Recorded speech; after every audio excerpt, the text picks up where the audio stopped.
Hello friends, आज हम ये फ्राइड इडली की रेसिपी शेयर करने जा रही हूँ आपके साथ। ये फ्राइड इडली फ्रेंड्स खाने में बहुत ही टेस्टी लगती है और इससे आपकी इडली का टेस्ट और भी अच्छा हो जाता है। तो चलिए रेसिपी शुरू करते हैं। Please like and subscribe Shweta's kitchen. Thank you. Fried idli बनाने के लिए फ्रेंड्स मैंने यहाँ पे 4 से 5 इडली ले ली है। तो ये देखिए ये इडली है। तो इडली को मैंने इस तरह से 4 पीसेस में कट कर लिया है। इस तरह से हाफ और ये उसका हाफ, इस तरह से 4 पीसेस में मैंने ये इडली को कट कर लिया है। इसी तरह आप सारी इडलीस को कट कर लीजिए।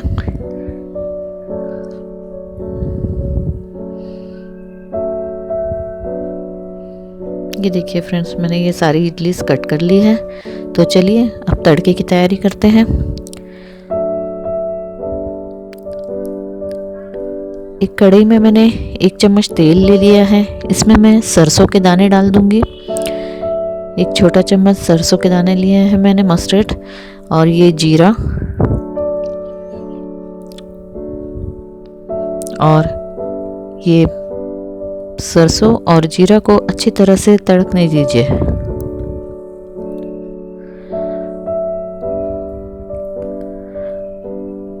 अब हम इसमें कुछ मिर्ची डाल देंगे। ये देखिए ये मैंने रेड चिली ली है। ये 3 रेड चिली ले ली मैंने। और इसमें मैं कुछ करी लीव्स डाल दूंगी। ये 6-7-8 करी लीव्स ले लिए। ये हरी मिर्च है, 3 से 4 हरी मिर्च को इस तरह लंबा लंबा कट करके डाल दीजिए। और ये है जिंजर, क्रश किया हुआ जिंजर है, और गार्लिक है, मीन्स लहसुन और अदरक है, जिसे मैंने इस तरह से क्रश करके इसमें डाला है। इसमें पेस्ट मत डालिए फ्रेंड्स, इस तरह क्रश करके डालिए, ये बहुत अच्छा लगता है।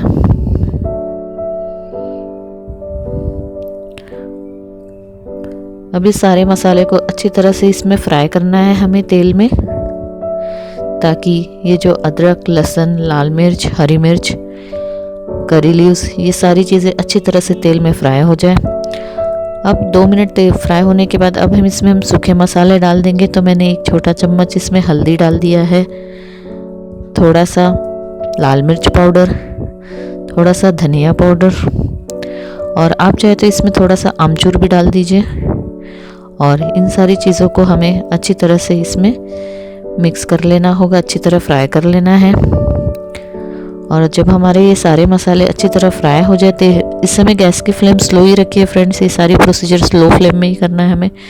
हम ये इडली डाल देंगे उसके बाद तड़के में, और इस इडली को अब अच्छी तरह से मिक्स कर लेंगे, ताकि ये जो हमने मसाला, ये जो तड़का बनाया है, ये सारी इडली में अच्छी से स्प्रेड हो जाए। तो इस तरह से अच्छी तरह से मिक्स कर लीजिए सारी इडली को।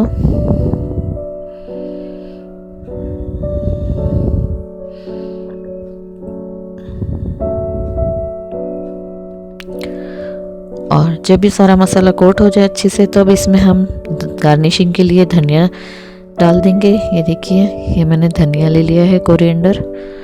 और ये देखिए फ्रेंड्स आपकी टेस्टी सुपर फ्राइड इडली तैयार हो चुकी है। तो ये फ्राइड इडली को आप चाहे किसी भी चटनी के साथ खाइए, सॉस के साथ खाइए, ये बहुत ही अच्छी लगती है।